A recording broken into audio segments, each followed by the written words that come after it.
بسم اللہ الرحمن الرحیم۔ باب العلم انواریہ ایجوکیشنل سوسائٹی و جامعہ انواریہ حیدرآباد انڈیا کے زیر اہتمام اللہ تعالیٰ کے فضل و کرم سے نزہۃ النظر فی توضیح نخبۃ الفکر کا درس قسطوار جاری ہے۔ آج کا درس فَإِذَا وَرَدَ الْخَبَرُ كَذَلِكَ وَانْضَافَ إِلَيْهِ أَنْ يَسْتَوِيَ الْأَمْرُ فِيهِ فِي الْكَثْرَةِ الْمَذْكُورَةِ مِنْ ابْتِدَائِهِ إِلَى انتہائِهِ وَالْمُرَادُ بِالِاسْتِوَاءِ أَنْ لَا تَنْقُصَ الْكَثْرَةُ الْمَذْكُورَةُ فِي بَعْضِ الْمَوَاضِعِ لَا أَنْ لَا يَزِيدَ إِذَا الزِّيَادَةُ هَاهُنَا مَطْلُوبَةٌ مِنْ بَابِ الْأَوْلَى۔ فَإِذَا وَرَدَ الْخَبَرُ، تو جب خبر اس طریقے سے وارد ہو، جب خبر اس طریقے سے آئی ہو، کس طریقے سے؟ کثرت غیر مذکورہ کے ساتھ، جس کی پہلے تفصیل گزر چکی۔ بات سمجھ میں آ گئی؟ کثرت غیر محصورہ، غیر محصورہ جس کے راوی بلا تعین کثیر ہوں۔ اب آگے سوچو، تو جب خبر اس طریقے سے آئی ہو، یعنی کثرت غیر محصورہ کے ساتھ آئی ہو، یہ بات سمجھ میں آئی؟ آگے بڑھیں ہم۔ جب خبر اس طریقے سے آئی ہو، یعنی کثرت غیر محصورہ کے ساتھ آئی ہو، اب بھی نہیں سمجھ میں آئی تو پھر دوبارہ یعنی بولوں، یعنی اس کی اسنادیں، سب اس کی اسانید عربی میں جمع ہے اور اسنادیں اردو میں جمع ہے، اس کی اسانید بلا تعین کثیر ہوں۔ وانضاف الیہ ان یستوی الامر فیہ، انضاف ینضاف کے معنی ملنا ہونا، ملنا۔ جب خبر اس طریقے سے آئی ہو اور سمجھ رہے ہیں ورود خبر سے یہ بات ملی ہوئی ہو، اب اپنی زبان میں اس کو کیسے بولیں گے؟ جب خبر اس طریقے سے آئی ہو اور ترجمہ اور ورود خبر سے یہ بات ملی ہوئی ہو، ساتھ میں یہ بات بھی ہو۔ جب خبر اس طریقے سے آئی ہو اور ساتھ میں یہ بات بھی ہو جو ابھی میں بتانے جا رہا ہوں۔ سمجھ میں بات آئی؟ کہتے ہیں وانضاف الیہ، اور ورود خبر کے ساتھ یہ بات ملی ہوئی ہو، ان یستوی الامر فیہ فی الکثرۃ المذکورہ من ابتدائہ الی انتہائہ، سمجھ رہے ہیں؟ اور اس سے یہ بات ملی ہوئی ہو کہ یہ کثرت ابتدا سے انتہا تک یکساں ہو۔ یہ کثرت، مطلب خیز ترجمہ کر رہا ہوں، یہ کثرت ابتدا سے انتہا تک یکساں ہو۔ کئی بار اس کی وضاحت کر چکا ہوں۔ والمراد بالاستواء، ابھی جو یعنی اس کے روات کثیر ہوں اور یہ کثرت ابتدا سے انتہا تک یکساں ہو۔ بات سمجھ رہے ہیں؟ تو یہ جو کہا گیا کہ یہ کثرت ابتدا سے انتہا تک یکساں ہو، برابر ہو، یکساں برابر ہو، بولے ایسی تو کوئی خبر مل ہی نہیں سکتی ہے، دنیا میں کتنی بھی کوشش کر لو کہ ابتدا سے انتہا تک جو ہے، سمجھ رہے ہیں، یہ کثرت برابر ہو، کسی میں کچھ کم، کسی میں کچھ زیادہ، وہ تو ہونا ہی ہونا ہے۔ کسی طبقے میں 20 ہو سکتے ہیں، کسی میں 30 ہو سکتے ہیں، کسی میں 40 ہو سکتے ہیں، تو پھر ایسی کوئی خبر ہی نہیں ہوگی، تو پھر یہ بات کر کے ہی بیکار ہوگی۔ تو بتا رہے ہیں کہ یہ جو ہم بولے کہ یہ کثرت ابتدا سے انتہا تک برابر ہو، اس کا مطلب یہ ہے کہ جس قدر کثرت درکار ہے ایک خبر کے متواتر ہونے کے لیے، جتنی کثرت درکار ہے، جتنی کثرت چاہیے، سمجھ رہے، اس کثرت میں کمی نہ ہو۔ برابر ہونے کا مطلب اس کثرت میں کمی نہ ہو۔ مثال کے طور پہ سمجھنے کے لیے کئی بار بول چکا ہوں، مثال کے طور پر ایک خبر کے متواتر ہونے کے لیے اس کی سندیں، اس کے راوی، سمجھ رہے ہیں، کثیر ہوں۔ کثیر ہونے کا مطلب مثال کے طور پہ 100، یعنی آپ اپنے طور پہ پوچھیں گے کہ کثیر کتنے ہوں، تو عدد تو معین نہیں کر سکتے، ایک سمجھانے کے لیے 100 ہو تو ابتدا سے انتہا تک برابر ہو، یعنی کہیں پر 100 سے کم نہ ہو، بڑھ جائیں تو کوئی مضائقہ کی بات نہیں ہے۔ تو یہ جو بات کہی گئی کہ یہ کثرت ابتدا سے انتہا تک برابر ہو، یکساں ہو، برابر ہونے سے یہاں پر مطلب یہ ہے، ہماری مراد برابر ہونے سے یہ کہ جتنی کثرت چاہیے خبر متواتر کو، خبر متواتر کو جتنی کثرت چاہیے اس میں کمی نہ ہو، زیادتی ہو تو یہ سمجھ رہے ہیں پریشانی کی بات نہیں ہے، بلکہ یہ بہتر بات ہے۔ کیوں؟ کیونکہ زیادتی تو یہاں پر مطلوب ہے، کیونکہ جب زیادتی ہوگی تو ظاہر سی بات ہے علم اور یقین اور بڑھے گا۔ جب 100 لوگوں کے کہنے سے کسی بات کا یقین ہوتا تو ظاہر سی بات ہے 100 لوگ کے بجائے اگر 200 لوگ خبر دیں گے تو یقین بڑھے گا، گھٹے گا تو نہیں۔ وہی مقصد ہے یہاں راوی کی زیادتی کی شرط لگائے جانے کا مقصد کیا ہے؟ یقین کا حصول۔ کچھ بات آپ کو سمجھ میں آ رہی ہے؟ ہاں، بہرحال دیکھیے، استوا برابر ہونے سے مراد یہ ہے کہ کثرت مذکورہ، ذکر کردہ کثرت بولے گئے، کثرت مذکورہ ذکر کردہ کثرت، ایک لفظ بول کر کے چھٹی ہو گئی، ذکر کردہ کثرت جس کو پیچھے بیان کر چکے، وہ کیا؟ اس قدر کثیر ہو کہ عادتاً ان سب کا جھوٹ پر اتفاق محال ہو۔ کہتے ہیں استوا سے مراد یہ ہے کہ کثرت مذکورہ کسی بھی جگہ میں کم نہ ہو، کسی بھی جگہ سمجھ بات آئی، کسی بھی طبقے میں کثرت مذکورہ کم نہ ہو۔ یہ مطلب نہیں ہے کہ کثرت مذکورہ زائد نہ ہو، یہ مطلب نہیں ہے۔ کیوں؟ اس لیے کہ زیادتی تو باب خبر میں سمجھ رہے ہیں مطلوب ہے، باب اولا سے ہے۔ کیوں؟ وجہ میں بیان کر چکا، اس لیے کہ مخبر اور راوی کی کثرت سے سمجھ رہے یقین اور بڑھے گا، گھٹے گا نہیں۔ بات صاف ہے؟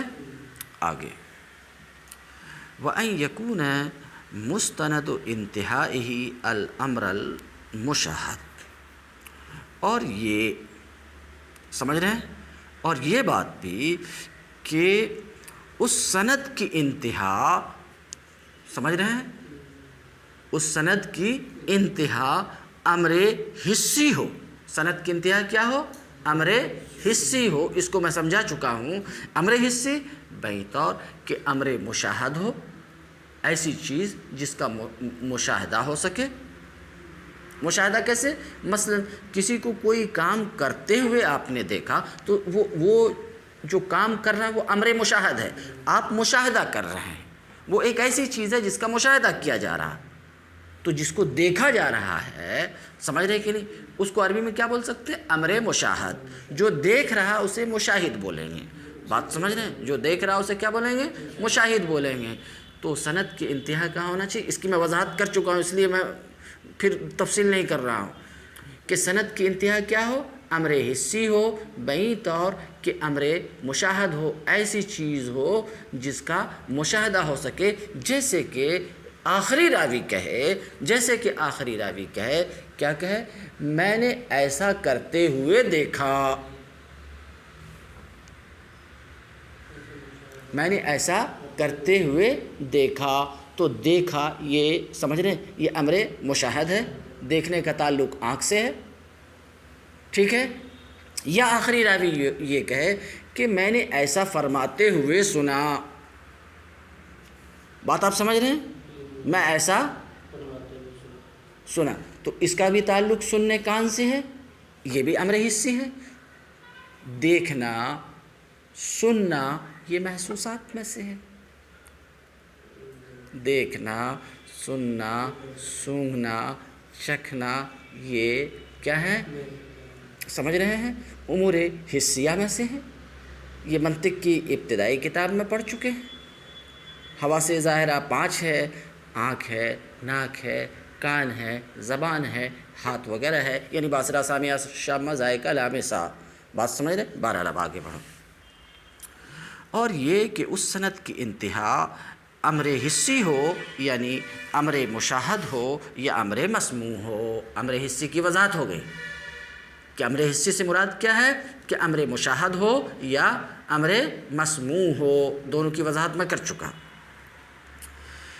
لا ما ثبت بقضیۃ العقل الصرف، نہ کہ اس سند کی انتہا ایسی چیز ہو جو عقل محض سے، سمجھ رہے ہیں، محض عقل سے جس کا تعلق ہو، جیسے یہ کہ صانع عالم موجود ہے، جیسے یہ کہ 4 کا عدد 2 کے عدد سے بڑا ہے، جیسے یہ کہ 2 کا عدد 4 کے عدد سے چھوٹا ہے، یہ تو عقل سے ثابت ہونے والی بات ہے۔ بات سمجھ رہے ہیں؟ تو بہرحال خبر متواتر میں ایک شرط یہ بھی ہے کہ سند کی انتہا امر حسی ہو۔ امر حسی کی وضاحت سن چکے کہ امر مسموع ہو یا کیا ہو، امر مشاہد ہو، عقل سے ثابت ہونے والی چیز، عقل محض سے ثابت ہونے والی چیز نہ ہو۔ فَإِذَا جَمَعَ هَذِهِ الشُّرُوطَ الْأَرْبَعَةَ، تو جب کوئی خبر ان چاروں شرائط کو جامع ہو، جب کوئی خبر ان چاروں شرائط کی جامع ہو، بات آپ سمجھ رہے ہیں؟ ذرا سوچ کر کے بولو، جب کوئی خبر ان چاروں شرائط کی جامع ہو، یعنی جب کسی خبر میں یہ چاروں شرائط جمع ہوں، وہی 4 شرائط جو پیچھے گزر چکے، جس کو کئی بار بول چکے ہیں۔ بات آپ سمجھ رہے ہیں؟ کیا کیا؟ مثلا میں ایک بار پھر بول دیتا ہوں آپ کے اطمینان کے لیے، جب کوئی خبر ان چاروں شرائط کی جامع ہو، یعنی جب کسی خبر میں یہ چاروں شرائط جمع ہوں، بیکجا ہوں، اکٹھا ہوں۔ چاروں شرائط کیا ہے؟ نمبر 1، اسنادیں بلا تعین کثیر ہوں۔ نمبر 1، اسانید بلا تعین عدد کثیر ہوں۔ نمبر 2، اس قدر کثیر ہو کہ عادتاً ان کا جھوٹ پر اتفاق یا اتفاقیہ طور پر ان سے جھوٹ کا صدور محال ہو۔ ٹھیک ہے، 2 شرطیں 2 ہو گئی۔ نمبر 3، یہ کثرت کا مطلب سمجھ رہے ہیں؟ راوی کی کثرت، یہ کثرت ابتدا سے انتہا تک یکساں ہو، برابر ہو۔ اور چوتھی شرط ابھی پڑھے، کیا کہ سند کی انتہا امر محسوس ہو۔ امر محسوس ہو، ابھی بھی نہیں سمجھے تو میں ایک بار پھر بولتا ہوں، آخری راوی مثلا یوں کہے کہ میں نے ایسا کرتے ہوئے دیکھا یا ایسا فرماتے ہوئے سنا، امر محسوس ہو، امر عقلی نہ ہو، محض امر عقلی نہ ہو۔ تو یہ چاروں شرائط جب کسی خبر میں جمع ہوں گی تو پھر کیا ہوگا، آگے کی بات ہے۔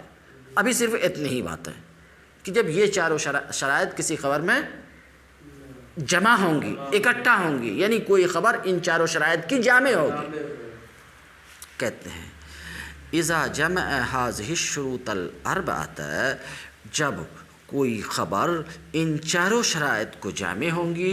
چاروں شرائط کیا ہیں میں بیان کیا، اور اسی کا یہاں پر خود صاحب کتاب شارح بیان کر رہے ہیں۔ یہی شارح ہیں، یہی ماتن ہیں، بات صاف ہے بالکل، جو شارح ہیں وہی ماتن ہیں۔ کہتے ہیں کہ جب خبر ان چاروں شرائط کو جامع ہوں، اور وہ ہو، بین سطور میں لکھا ہے 4 شرائط میں سے پہلی شرط یہ ہے، کیا کہ عدد کثیر، کہ کیا ہوں، عدد کثیر ہوں۔ کیا مطلب؟ اسانید کثیر ہوں۔ نمبر 2، پوری تفصیل سن چکے، میں ترجمہ کر رہا ہوں۔ نمبر 2، عقل ان سب کے جھوٹ پر اتفاق کو محال سمجھے۔ نمبر 3، رواؤ ذالک عن مثلہم، سمجھ رہے ہیں، اس خبر کی روایت کی ہو، رواؤ ذالک عن مثلہم، اپنے مثل سے ابتدا سے انتہا تک۔ اس کو صاف لفظ میں کیا کہا؟ صاف لفظ میں اس کی تعبیر ہم نے کیسے کی؟ بولیے، اس بات کی صاف لفظ میں کیا؟ یہ کثرت ابتدا سے انتہا تک برابر ہو۔ ٹھیک ہے۔ نمبر 4، وَكَانَ مُسْتَنَدُ انتہائہم، اور سند کی انتہا امر حسی ہو۔ سند کی انتہا امر حسی ہو، امر عقلی نہ ہو۔ یہ 4 شرائط ہو گئی، دیکھ لیا؟ تو ابھی تک کتنی سی بات کہی گئی؟ فَإِذَا جَمَعَ هَذِهِ الشُّرُوطَ الْأَرْبَعَةَ، جب کوئی خبر ان چاروں شرائط کو جامع ہو، جب کسی خبر میں یہ چاروں شرائط جمع ہوں، اتنی سی بات ہوئی، پھر کیا ہوگا؟ کہتے ہیں ایک بات سن لو، جب کسی خبر میں یہ چاروں شرائط جمع ہوں اور ان چار شرائط کے ساتھ ایک پانچویں شرط بھی ملی ہوئی ہو، تب ایسا ہے۔ کیسا ہے اس کو بیان کریں گے۔ ارے بھائی آ رہا ہے، اپنے سے تو کچھ دیکھتے نہیں ہو، میرا ہی کہتے ہو کہ ایک ہی مرتبہ میں سب کچھ بول دو، تو کیسا میں بول سکتا ہوں بھائی؟ ایک ایک کر کے بولنے والا ہوں، ایک ہی زبان ہے میرے پاس، دو تین زبان کہاں ہے پھر؟ چلیے ہاں، چار شرطیں ہو گئی۔ چوتھی شرط کیا تھی؟ کہ انتہائی سند امر حسی ہو۔ پانچویں شرط وانضاف ہے، وانضاف الی ذالک ہے۔ ابھی انضاف کے معنی بتا چکا ہوں، ملنا، اور ان چاروں شرطوں کے ساتھ یہ بات بھی ملی ہوئی ہو۔ اب اس کو سمجھنے کے لیے ان چار شرطوں کے ساتھ یہ شرط بھی متصل ہو، اور جب ایک شرط اور ملا دیا تو اس کا مطلب یہ کہ خبر میں پانچوں شرطیں ہوں۔ کہتے ہیں وانضاف الی ذالک، اور اس سے بین سطور والی وضاحت کرتے ہیں، مذکورہ شرطوں کے ساتھ یہ بات بھی ملی ہوئی ہو۔ کیا ملی ہوئی ہو؟ کہتے ہیں وانضاف الی ذالک ان یصحب خبرہم افادۃ العلم لسامعہ۔ یہاں پوچھا آپ نے پانچویں شرط، یہ پانچویں اور آخری شرط ہے۔ یہ چاروں باتیں ایک خبر میں ہیں، اس کے ساتھ ساتھ خبر میں یہ بات بھی ہے، ذرا بات سمجھیے، خبر میں یہ بات بھی ہے کہ وہ خبر یقین کا فائدہ دے رہی ہو۔ ذرا بات سمجھو، ابھی میں یقین کا فائدہ دے رہی اسے سمجھاؤں گا، پہلے اس کو لے لو۔ خبر یقین کا بھی فائدہ دے، یہ پانچویں شرط، تو کل 5 شرطیں ہو گئی۔ یہ پانچوں شرط کسی خبر میں ہو تو وہی متواتر ہے، اتنا آپ نے لے لیا۔ اب پانچویں شرط یہ کہ خبر یقین کا فائدہ دے، یعنی ایک خبر کے متواتر ہونے کے لیے 5 شرطوں میں سے 4 میں تو ہم گفتگو کر چکے ہیں، 5ویں میں زیادہ گفتگو نہیں۔ خبر کو ایسی ہونی چاہیے کہ سامع سننے والے کو اس سے یقین حاصل ہو جائے، سمجھ رہے ہیں؟ تو اگر ایسی خبر ہوگی، ذرا بات سمجھیے، ایسی خبر ہوگی، سمجھ رہے ہیں، کہ سامع کو یقین کا فائدہ دے، بات سمجھ رہے ہیں، اور آگے تھوڑی سی اور وضاحت ہوگی، یقین علم بدیہی کا فائدہ دے۔ ابھی بدیہی پر میں گفتگو نہیں کرتا ہوں ورنہ دوسری گفتگو میں چلا جاؤں گا۔ سامع کو یقین کا فائدہ دے، تو ایک خبر کے متواتر ہونے کے لیے، یقین پر پھر گفتگو کرتا ہوں، ایک خبر کے متواتر ہونے کے لیے یہ بھی ضروری ہے کہ وہ خبر اپنے سننے والے کو یقین کا فائدہ دے۔ تو خبر میں چاروں شرطیں تو ہے لیکن 5ویں شرط نہیں ہے، تو ظاہر سی بات ہے وہ متواتر نہیں ہو سکے گی، کیونکہ ایک خبر کے متواتر ہونے کے لیے یہ 5 شرطیں ہیں۔ تو 4 پر گفتگو۔ اب سامع کو یقین کا فائدہ دے، کیا مطلب یقین کا فائدہ دے؟ یعنی خبر ایسی ہے، ذرا بات سمجھیے، یعنی خبر ایسی، خبر سے ثابت ہونے والی بات، خبر سے ثابت ہونے والا حکم، اسی میں گفتگو ہو، بس میں نفس خبر میں گفتگو نہیں۔ تو خبر ایسی ہے، جو میں بولا خبر ایسی، یعنی خبر سے ثابت ہونے والا حکم ایسا ہے۔ خبر ایسی ہے کہ سامع اس کے ماننے پر مجبور ہو جائے، بلفظ دیگر سامع کو اسے سمجھنے کے لیے، ذرا بات سمجھیے، خبر ایسی ہو، اب میں بتا چاہوں خبر یعنی خبر سے ثابت ہونے والی بات اور حکم، خبر ایسی ہو کہ اس کو سمجھنے اور جاننے کے لیے اور کسی دلیل کی ضرورت نہ ہو۔ کیوں؟ آپ کو خوب پتہ ہے، ذرا بات سمجھیے، آپ کو خوب پتہ ہے کہ کوئی علم ایسا ہوتا ہے، سمجھ رہے ہیں، کہ بغیر نظر کے ہمیں حاصل ہو جاتا ہے، نظر و فکر کی ضرورت نہیں ہوتی ہے۔ کوئی علم ایسا ہوتا ہے، سمجھ رہے ہیں، جس کو ماننے پر انسان مجبور ہو جاتا ہے، انکار نہیں کر سکتا، اور کوئی علم ایسا ہوتا جہاں انکار کی گنجائش ہوتی ہے، وہ علم آدمی کو حاصل ہوتا ہے نظر و فکر سے۔ دونوں طرح کا علم ہے۔ مثال کے طور پہ آگ گرم ہے تو آگ کی گرمی کا علم اس کے حصول کے لیے نظر و فکر کی ضرورت نہیں ہے، ٹچ کرو معلوم ہو جاتا۔ اس کے لیے مقدمات کو ترتیب دینے کی ضرورت نہیں ہے، بات سمجھ رہے؟ اور عالم حادث ہے، صانع عالم موجود ہے، بات سمجھ رہے؟ اس کے علم میں ہمیں نظر و فکر کی ضرورت پڑتی ہے، مقدمات کو ترتیب دینے کی ضرورت پڑتی ہے۔ تو علم دو طرح کا ہے، ایک وہ ہے جو بغیر نظر کے حاصل ہو جاتا ہے، بات برابر ہے؟ ابھی نثار ہمارا ٹائم ہے 10 منٹ، سمجھ رہے ہیں؟ ایک وہ علم ہے، سمجھ رہے ہیں، جو بغیر نظر کے حاصل ہوتا ہے، یعنی جس کے سمجھنے اور جاننے میں ہمیں نظر و فکر کی ضرورت، اور ایک وہ علم ہے جس کے حصول میں نظر و فکر کی ضرورت ہوتی۔ مثال آپ نے سن لیا، تو بات یہاں پر یہ چل رہی ہے کہ ایک پانچویں شرط خبر متواتر میں بھی ہے۔ کیا پانچویں شرط ہے؟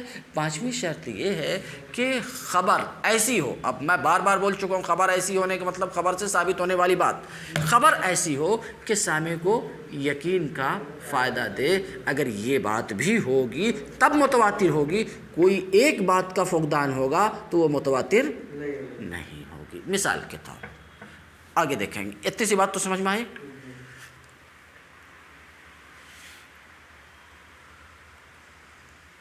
وانضاف الى ذلك ان يصحب خبرهم افادۃ العلم لصاحبہ، اور اس کے ساتھ یعنی مذکورہ شرائط کے ساتھ یہ بات بھی لگی ہوئی ہو کہ ان کی خبر کے ساتھ افادہ علم متصل ہو۔ اب مطلب خیز ترجمہ کر رہا ہوں کہ ان کی خبر سامع کو یقین کا فائدہ بھی دے رہی ہو، خبر سامع کو یقین کا فائدہ بھی، علم سے مراد یہاں پر یقین ہے، اور یقین کی تعریف آگے آ رہی۔ بہرحال فہذا هو المتواتر، تو یہی متواتر ہے، جس میں یہ پانچوں باتیں ہوں یہی متواتر ہے۔ تو آپ سمجھ چکے ہوں گے خبر متواتر کے تحقق کے لیے، متحقق ہونے کے لیے، موجود ہونے کے لیے یہ پانچوں باتیں درکار ہیں۔ جب پانچوں باتیں موجود ہوں گی، پانچوں شرائط موجود ہوں گی، تب خبر متواتر موجود اور متحقق ہوگی۔ کسی ایک بات کا فقدان، کسی ایک شرط کا فقدان ہوگا تو خبر متواتر موجود اور متحقق نہیں ہوگی۔ کہتے ہیں یہی متواتر ہے۔ وما تخلفت افادۃ العلم عن، ابھی آخری بات، اور جس خبر سے افادہ یقین پیچھے ہوگی، لفظی ترجمہ کیا، ابھی مطلب خیز ترجمہ کرتا ہوں، خبر میں وہ چاروں شرائط ہیں مگر خبر یقین کا فائدہ نہیں دے رہی ہے، تو اب یہ متواتر نہ ہو سکے گی۔ مثال کے طور پہ حدیث شک قمر، آخری بات بول رہا ہوں، 2 منٹ میں ختم کرتا ہوں۔ حدیث شک قمر، خبر شک قمر، اس خبر میں پہلی چاروں شرطیں موجود ہیں۔ اب جب اتنا بولے تو کیا کیا بول دیے وہ آپ سمجھ لو۔ پہلی چاروں شرطیں موجود ہیں، سمجھ رہے ہیں؟ چاروں شرطیں موجود ہیں، بات سمجھ گئے کہ میں پھر کھلا کروں، اس کو چینج کرنے کی ضرورت نہیں۔ ہاں چاروں شرطیں موجود ہے، صرف پانچویں شرط کہ سامع کو یہ خبر یقین کا فائدہ نہیں دے رہی۔ کیسے نہیں دے رہی ہے؟ کیسے نہیں دے رہی ہے سامع کو؟ بولے ہر مسلمان مانتا کہ نبی کریم صلی اللہ علیہ وسلم نے چاند کے 2 ٹکڑے کیے، ہر مسلمان جانتا بھی ہے، مانتا بھی ہے، بات سمجھیں، تو ہر مسلم کو تو اس سے یقین ہو جاتا ہے۔ تو آپ کیسا بول رہے ہیں کہ پانچویں شرط اس خبر میں نہیں ہے؟ جب آپ یہ کہہ رہے ہیں کہ چاروں شرطیں ہیں تو 4 شرط تو ٹھیک ہے، آپ کے کہنے سے ہم مان گئے، لیکن پانچویں شرط آپ ہمارے کہنے سے مانیے، ہمارے کہنے سے یوں مانیے کہ ہر مسلمان یقین کرتا ہے، ہر مسلمان کو یقین ہے اس بات کا کہ نبی کریم صلی اللہ علیہ وسلم نے چاند کے 2 ٹکڑے کیے۔ تو یہاں ان چاروں شرائط کے ساتھ پانچویں شرائط پچھڑ کہاں رہی ہے، بلکہ پانچویں شرط موجود ہے۔ اگر آپ ایسا کہیں گے تو جواب دیکھو، سامع کا مطلب یہ نہیں ہے کہ صرف فرما بردار سامع، آپ یہ مطلب نہیں ہے کوئی سننے والا ہے، خبر ایسی ہو کہ وہ اس کا انکار نہ کر سکے، اسے یقین کا فائدہ دے۔ بات سمجھ رہے ہیں؟ چونکہ اس خبر سے جو بات ثابت ہے وہ یہ کہ چاند کے 2 ٹکڑے کیے، چاند کے 2 ٹکڑے کیے، اور فلاسفہ کے نزدیک اجرام فلکیہ میں، اجرام فلکیہ، یہ فلسفہ کی بحث میں تفصیل نہیں جاتا ہوں، اجرام فلکیہ میں خرق و التیام محال ہے، نہیں ہو سکتا. یہ فلاسفہ کے نزدیک بات سمجھ رہے ہیں. تو فلاسفہ کو اس خبر سے یقین حاصل نہیں ہوتا، کیونکہ ان کا ضابطہ ہے کہ اجرام فلکیہ میں خرق و التیام، پھٹنا وغیرہ یہ سب اجرام فلکیہ میں نہیں ہوتا، تو ان کو اس خبر سے یقین حاصل نہیں ہوتا. تو یہ وہ خبر ہے جس میں چاروں شرائط تو جمع ہیں، مگر ایک شرط مثال کے طور پر افادہ یقین، یہ شرط اس خبر میں موجود نہیں ہے، خبر شک کے کمر میں موجود نہیں ہے، اس لیے یہ خبر متواتر نہیں ہے. کیونکہ ابھی آپ نے سنا کہ خبر متواتر کے تحقق کے لیے 5 شرائط ہونا چاہیے.